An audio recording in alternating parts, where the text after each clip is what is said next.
The role of psychological flexibility in recovery following mild traumatic brain injury.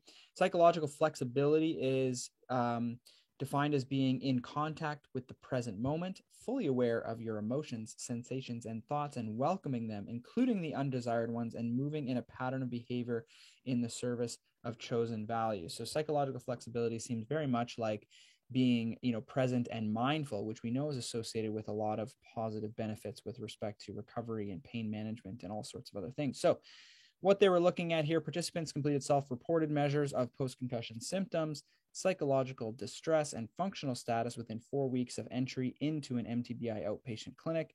A general measure, the acceptance and action questionnaire, as well as context-specific acceptance and action questionnaire based on acquired brain injury, measure of psychological flexibility were administered.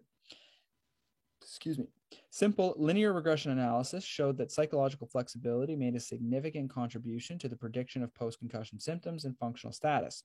A series of multiple mediation analyses also found that psychological flexibility had a significant indirect effect on the relationship between psychological stress and post-concussion symptoms and functional status.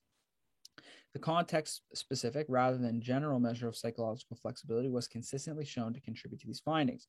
Conclusions: psychological flexibility may be a psychological mechanism that contributes to recovery outcomes in individuals with concussion and should be therefore an important treatment target in MTBI interventions. So again, mindfulness, meditation, mental health, all of that stuff is super important for concussion recovery. And I think we've known this for a long time.